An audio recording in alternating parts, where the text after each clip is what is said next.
Icwecwe Media lukunikeza ulozolo lwendo.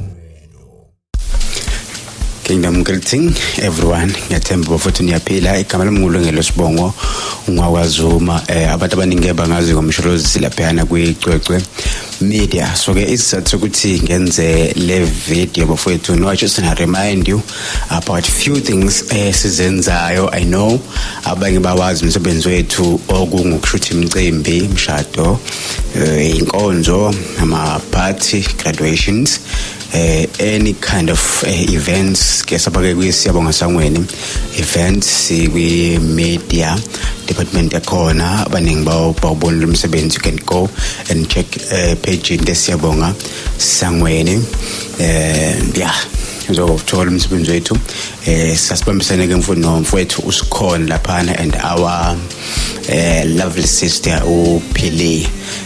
Yes, so we are now head of the department, but ke umsebenzi uyazikhulumela wona. Ngicabanga ukuthi ababe khona kule event, one of the biggest event ekhona empangeni. Sibonga kakhulu na kuyena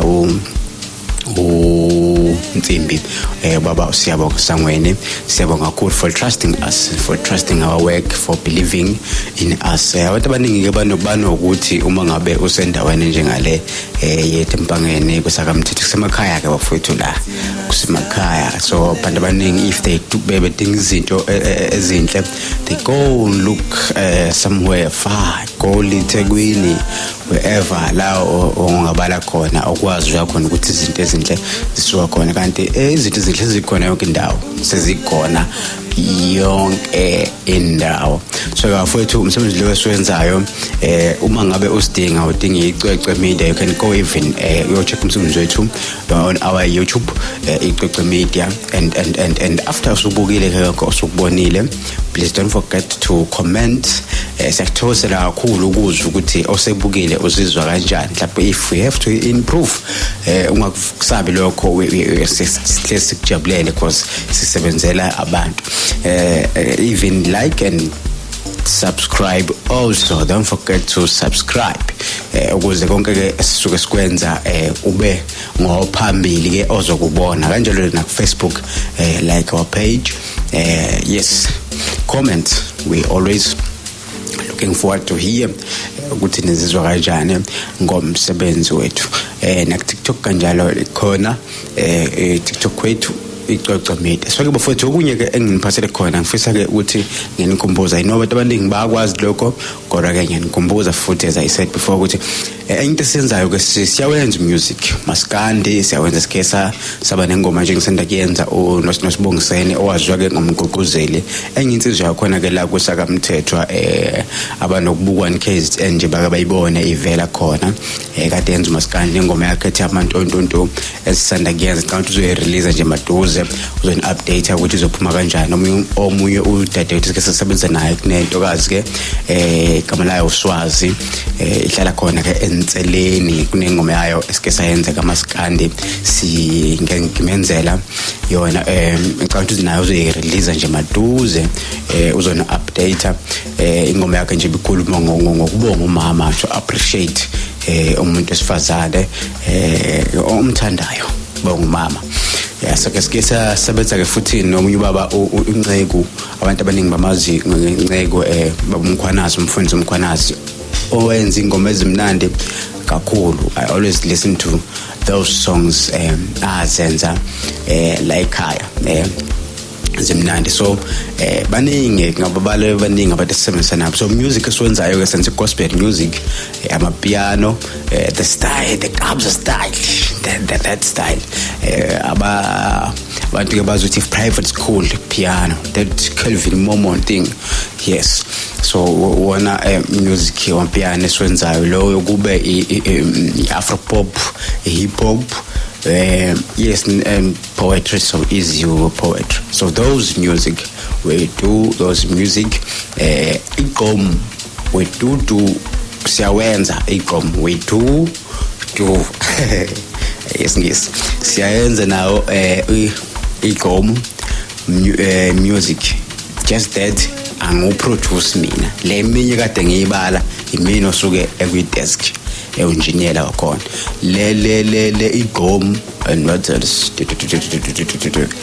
yeah igqom ijazz akazisiyenzeka ngiyenze before but ngeke ngihlelo ukwenza ijazz deeper igqom angiproduce mina but I have people esisebenza nabo la kwi company Lohle Music Record abenza yona igqom the deep house nayo futhi angiproduce mina ngifika uma sekufika sekiwe lapha kuma mixing and the master ngifika sekulapho but makusaqala ama project no bakhona bafowethu abanzima kakhulu la kuma keys so one of the guys kesa senza nayo music sabane session naye uhlaka okamsomi bamazike ngoNipho Soul bekade ku ehamba nomfowethu ke uculo lethu yes culo lethu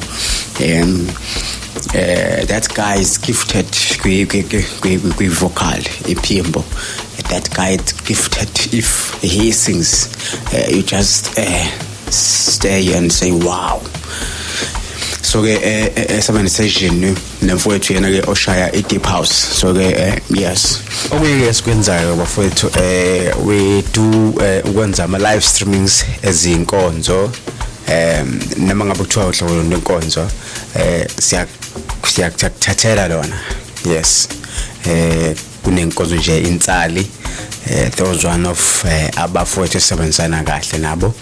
We also do create some posters for you. It could be ama art cover for ingoma yakho siyakwenzela yeah it could be a poster inkonzo siyakwenzela ama graphics nje we do those things so if bengithi ngene reminder about that ukuze uma ukuthi unesidingo la ukhona don't hesitate ungakusaba nje phone yakho ucofozele number engizoyibiza 073 42 777 30 073 42 777 30 noma uthi 060 9252817 060 9252817 yes those numbers umuzi WhatsApp azikona ku WhatsApp noma ufonela ziyangena umuntu ozomthola ke uzobuzothola yena lo okhuluma naye enokhulumayo njengamanje so futhi singakujabulela ukuzwa nokusebenzisana kanye nani yes I believe ukuthi likhulu talent elikhona KZN I believe ukuthi likhulu talent elikhona Richards Bay impangeni emtubatuba likhulu italent elikhona ucabangeni ukuthi la usukukhona indawo yangakini siyaziwa ngawe umndeni wakini usuwaziwa ngawe umphakathi wangakini usuwaziwa ngawe igama lakho selehlonishwa sekwaziwa nje maqhamuka wena khona umuntu oqhamukayo because that is so huge ukuthi la oqhamuka khona kube nawe nje into ukuthi usibani ukhona yeah so konke ke lokho ke kuqala from ekutheni ube nesibindi sokuqala ube in the ground and push in the ground associate yourself with people abazokunikeza lento oyidingayo associate yourself with people abazokisa la ufuna khona associate with yourself with people abakhuluma the same language ofisukizwe noma nawe oyikhulumayo so afethu ke ningakhohlwa ke kusilandela kuma platforms wethu YouTube Facebook TikTok. Don't forget to like, subscribe, subscribe. Kamlamge ulungelo isibongo ngokwazuma ke nibe right.